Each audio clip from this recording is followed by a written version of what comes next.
Bonjour Sébastien, Bonjour Raphaël. enchanté, comment ça va? Bah, écoute, très bien et toi? Ouais, bah écoute, merci d'accorder un petit peu de temps pour répondre à mes questions dans le cadre de mon cursus Drive to Store au DMDA à De Vinci à la Défense. Tu as été Génial. chaudement recommandé sur ces histoires de marketing d'influence, notamment sur Drive to Store. Donc déjà, est-ce que tu Ouais, pourrais nous parler un petit peu de toi, puis de ta boîte, s'il te plaît? ouais, bah écoute, donc moi je suis Sébastien Bouillet, je suis le cofondateur d'Influence for You. C'est une société qu'on a montée avec mon frère il y a maintenant 10 ans, quasiment.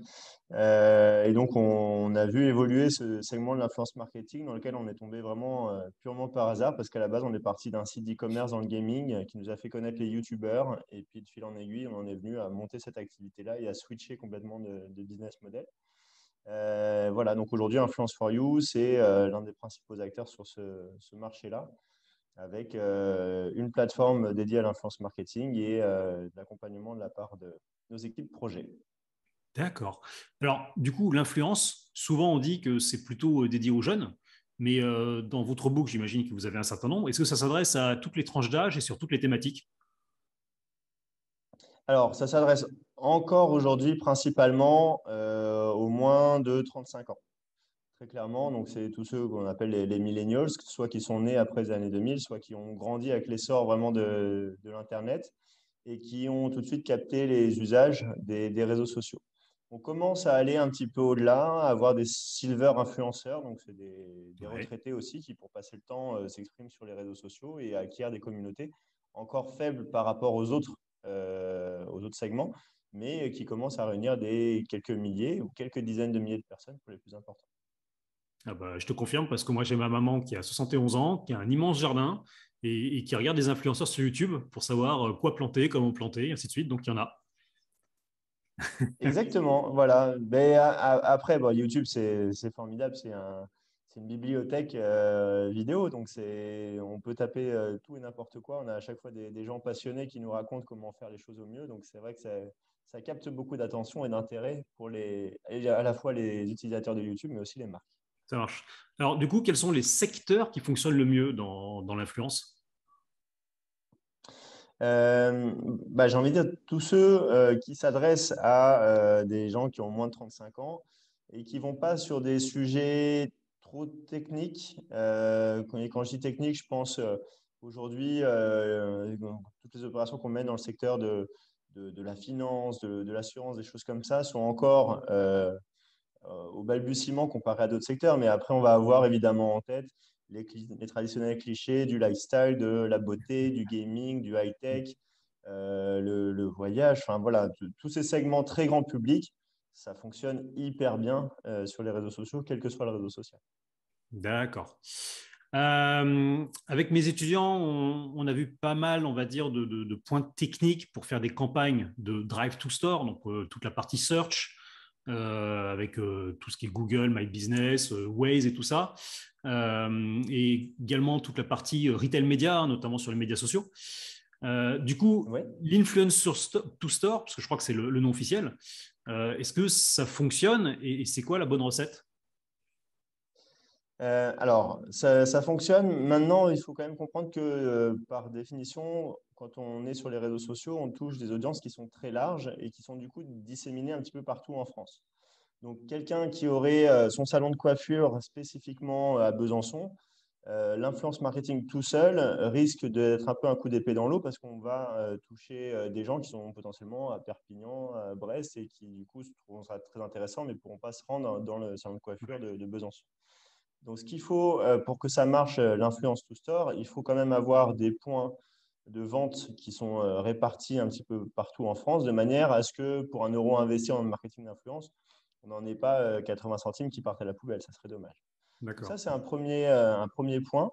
Et après, surtout, l'élément, c'est qu'est-ce qui va générer l'envie d'aller en magasin.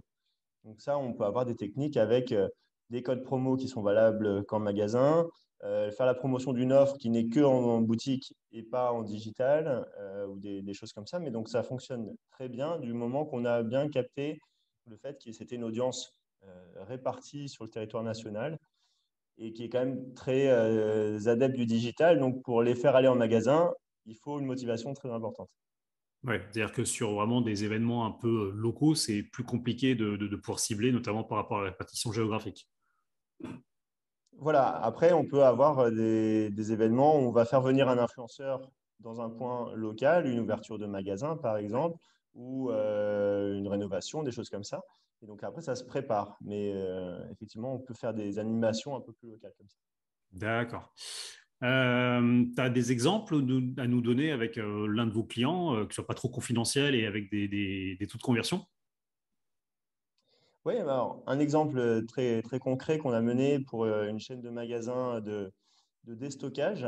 On a mené une opération pour l'ouverture d'un de leurs magasins dans le nord de la France, qui n'était pas une très grande ville, c'était en périphérie d'une agglomération dans le nord. Et on a fait venir une influenceuse qui avait à l'époque un peu plus de 500 000 followers c'était sur YouTube. Donc elle a indiqué à sa communauté qu'elle allait se rendre dans l'un des magasins pour son ouverture et qu'on pourrait la retrouver pour des sessions dédicaces à rencontrer, etc. Donc, c'est ce qu'on a fait. On a organisé du coup un jeu concours pour filtrer le nombre de participants et qu'on n'ait pas 3000 personnes qui se rejoignent le jour J avec un afflux où on déborde la sécurité du magasin. Donc, on a fait donc un jeu concours. Les participants qui ont gagné le droit de pouvoir voir leur influenceur préféré ont été contactés et au dernier moment, donc, ils ont été prévenus du lieu officiel. Ça nous a permis de générer sur une après-midi en point de vente plus de 350 visites Ah oui, de c'est personnes énorme. qui évidemment sont venues voir l'influenceuse, Ouais. mais ils étaient dans le magasin et donc ça permet évidemment d'acheter des produits qui sont intéressants tout autour. Ouais, pas mal quand même. Alors, je ne sais pas si tu avais vu ce cas de Vargas92, qui est un Snapchatter connu qui avait fait une OP avec Otakos à Nantes. Et en fait, Ouais. il a dit à toute sa base de fans de venir et il y a eu une véritable émeute de plusieurs centaines de personnes qui a été déclenchée et c'est la police qui a dû intervenir. Tu penses quoi de ce genre de dispositif? Ce genre de dispositif, il se prépare à l'avance et je ne sais pas, donc dans l'histoire, est-ce que c'est la marque qui a travaillé en direct avec l'influenceur? Est-ce que l'influenceur a pris peut-être même l'initiative parce que lui, ça le faisait kiffer d'organiser un truc en disant bah, je suis là tel jour, rejoignez-moi et de voir un peu ce que ça allait donner. Peut-être qu'il ne se rendait pas compte du nombre de personnes qui allaient venir.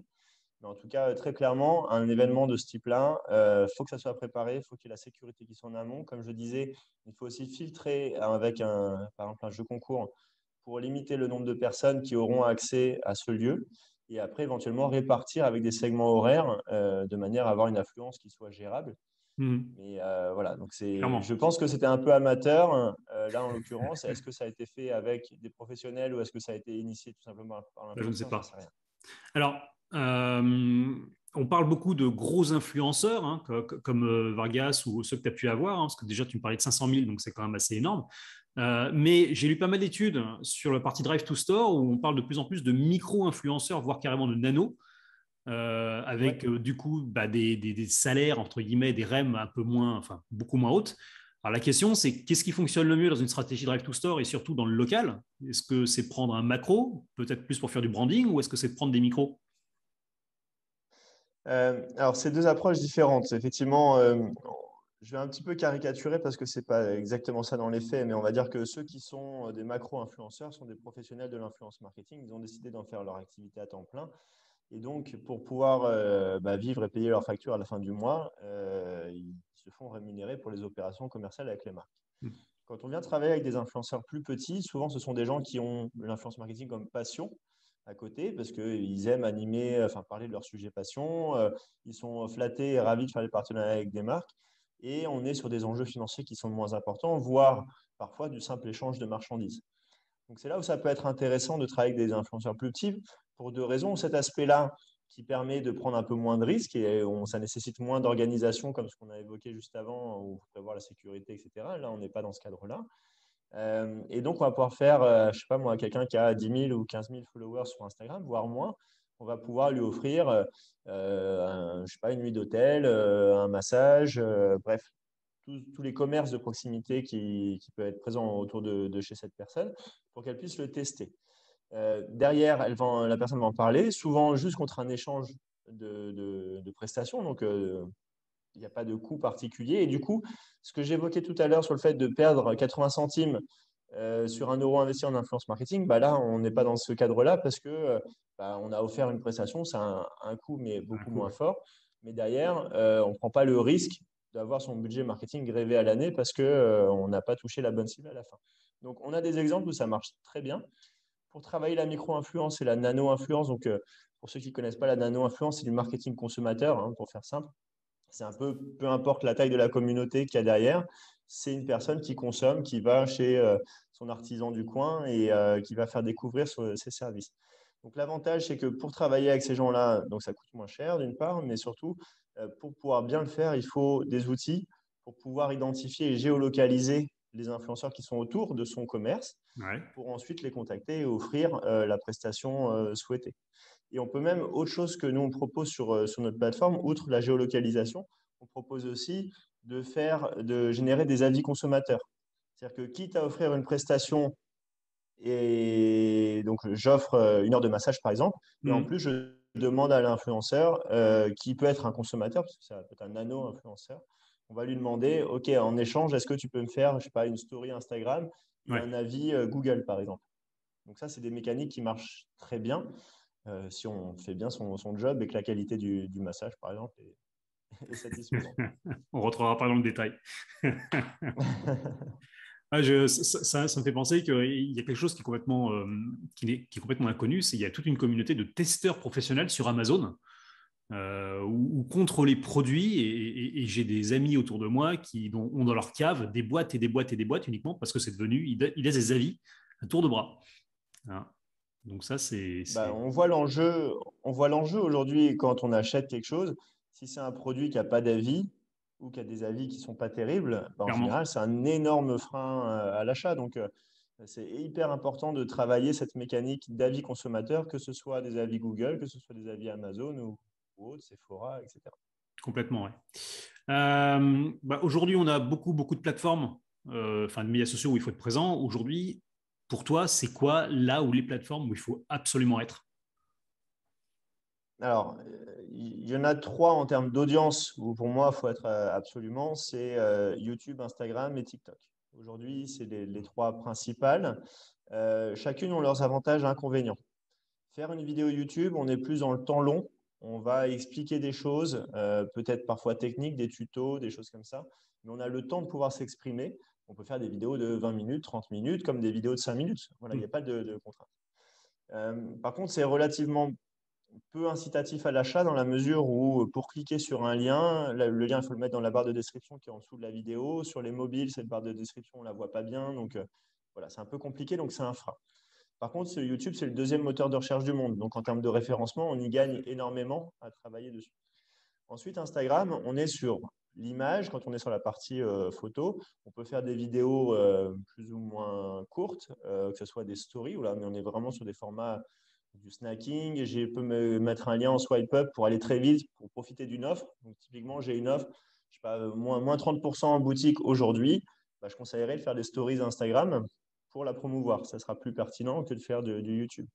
Et après, dernier réseau qui est du coup plus onéreux, c'est TikTok.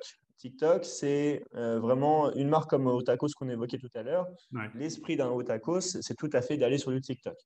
La problématique que va rencontrer un commerçant ou un e-commerçant sur du TikTok, c'est que pour mettre un lien, il faut faire du contenu sponsorisé. On ne peut pas mettre de lien pour l'instant sans sponsorisation. Donc, on va payer d'une part l'influenceur pour la création de contenu, mais on va payer aussi sa médiatisation derrière.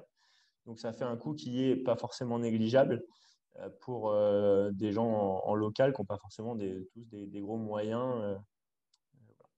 D'accord. Hyper intéressant. Ma prochaine question, ça concernait TikTok pour savoir si c'était un bon terreau, mais tu as déjà répondu à la question du coup.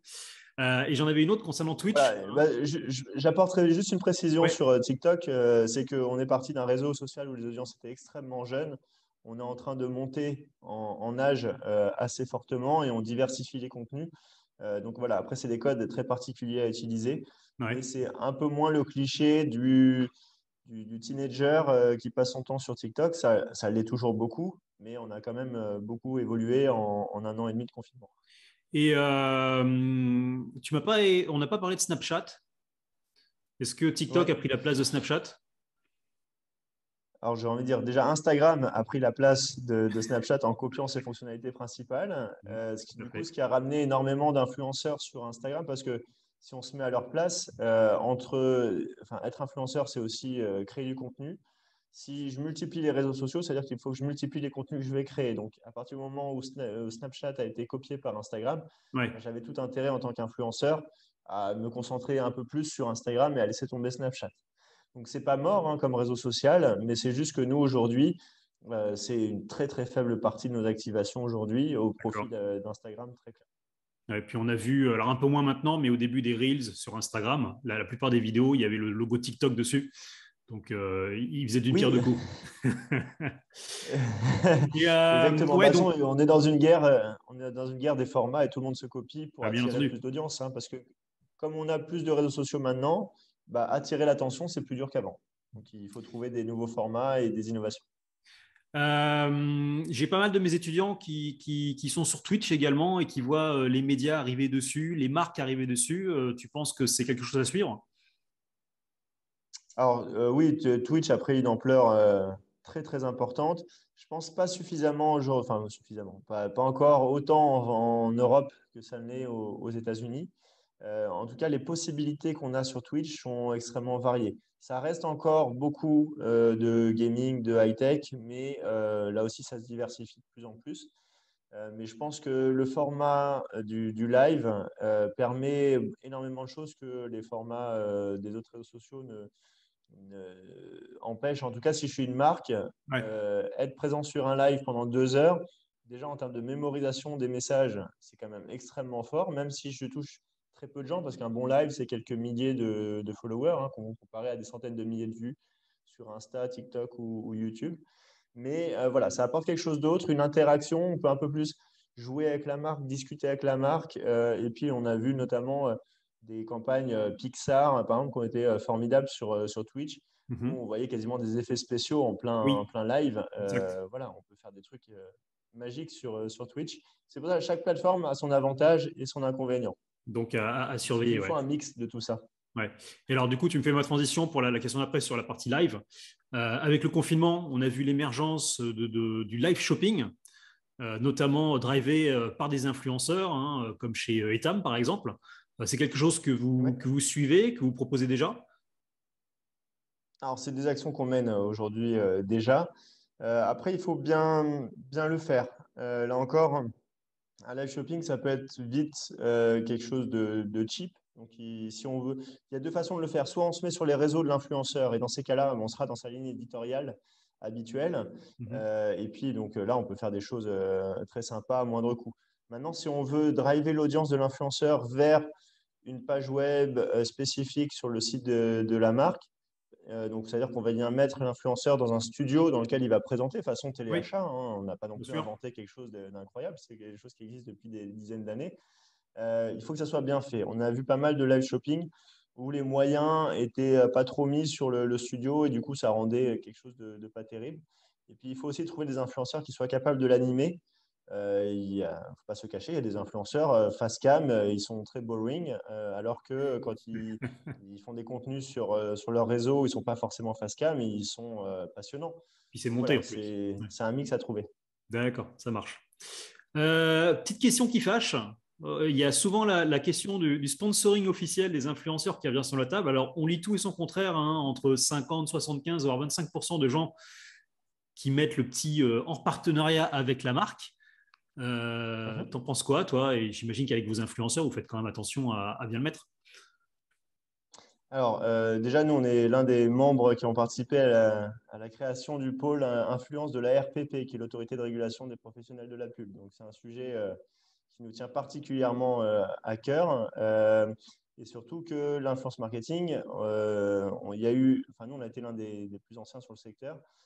Il a fallu un peu mettre des règles, en tout cas s'auto-réguler pour que ça ne devienne pas complètement la jungle. Et voilà, la loi est très claire. La loi dit qu'à partir du moment où il y a une collaboration, un échange en fait de prestations, donc c'est-à-dire l'influenceur s'engage à créer un contenu pour une marque et en échange, elle s'engage soit à le rémunérer, soit à lui offrir un produit ou l'inviter à un événement.